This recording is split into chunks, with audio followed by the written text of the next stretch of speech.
Sandhawk's our first real map that Madison developed on its own almost 3 years ago. There's a lot riding on it. We all worked really hard and loved the hell out of the map. And so to come back and make it as awesome as we know it could be, that was an opportunity we couldn't pass up.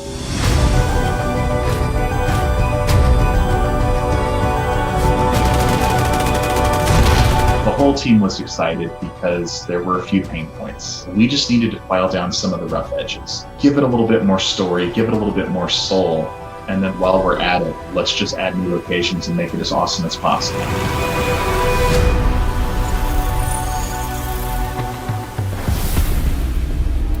When Madison took on the challenge to remaster Sandhawk, we wanted to see this world 20, 30 years into the future. Totally overgrown, nature's reclaiming it. What was once an amazing, fun summer getaway is now this dangerous, mysterious location. It's Paradise Lost. When talking about revisiting Sandhawk, there are sore spots that we knew could be improved. We've seen a lot of player feedback, a lot of pro player feedback, and probably most importantly, we relied on our heat map data from hundreds of thousands of games that have been played. Playing with my friends on the original Sandhawk, we always hated crossing the rivers, and the data showed that players died a lot in rivers while they were trying to cross. Crossing a river is quite a bit easier now. We added a lot more bridges. Pulling the rivers in, bringing the forest up to the edge of the river has made it more of a defensible position or a place you can move through quickly.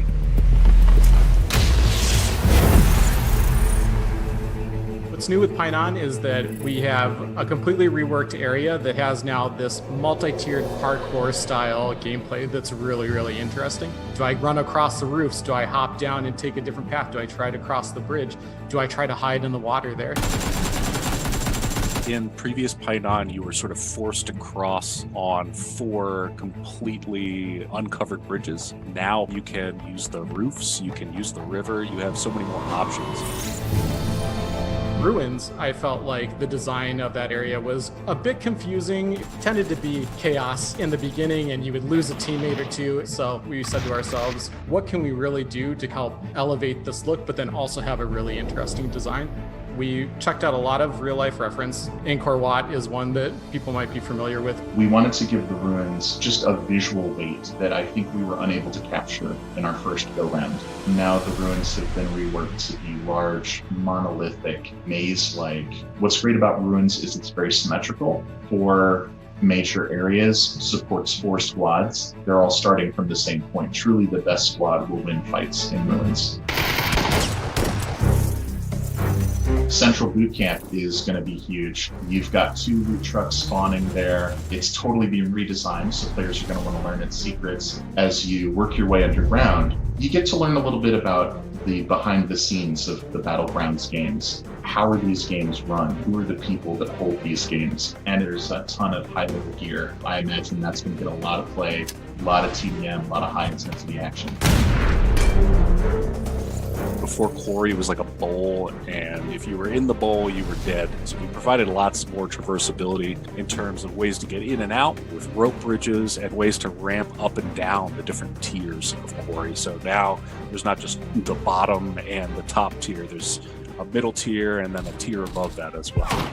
Mountain was problematic because it was a King of the Hill situation. We removed a lot of the sheer cliff faces. We made it a lot easier to traverse up the mountain. You can see there's these zigzagging roads, and you also notice that the loot truck will go up there. And then we also made the top of the mountain, the dojo, not as defensible as it used to be. I think once we knew that we were going to remaster the Sandhawk map, we wanted to do something that would bring the map alive and add some dynamic gameplay to it. The concept of mobile care package really stuck in our heads. The loot truck, this big, struggly treasure chest on wheels. It's this truck full of confiscated weapons, and it's traveling from boot camp location to boot camp location. We had to create something that would reward people, but also involved enough risk and enough strategy that it could involve other players who maybe hadn't even planned on attacking the loot truck.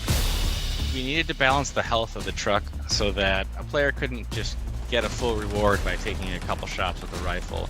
but we also wanted to make it so that you didn't have to spend every bullet you had in order to get something back. So we definitely tweaked the rewards that pop off the truck based upon how much damage it's taking. In internal playtests, originally people were totally fine just shooting an item off the loot truck and then grabbing it. But then as we saw that players were getting more and more familiar with it, greed set in where they said to themselves, oh, well, I can shoot one box off of it. Maybe I can shoot 2 or 3. Now maybe I can shoot more. Maybe now I can actually just follow this thing and destroy it.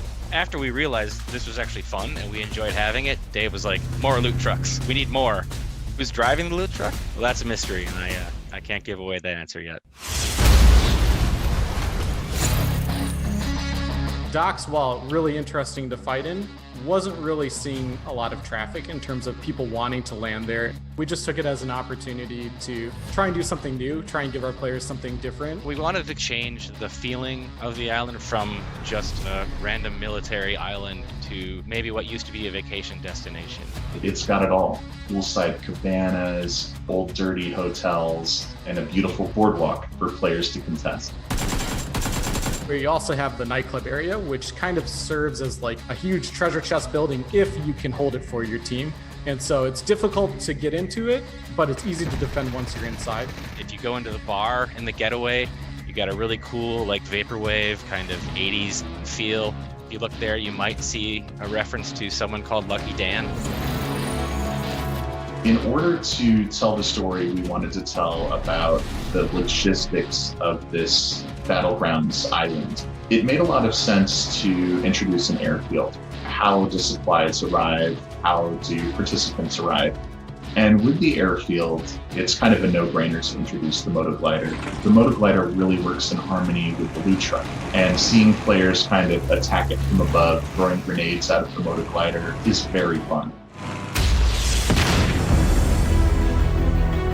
Season 8 absolutely has more surprises in store. 8.2 is going to deliver the decoy grenade. We have an amazing machine gun coming. And for 8.3, we have a very situational surprise that could really help you make a play at the end of the game. I definitely hope that players get that feeling that this is still the Sandhawk we know and love, but when they get into it, they feel like it's more of a level playing field. We really put our heart and souls into making this map as cool as possible. We want players to return to Sandhawk, and we want them to fall in love again.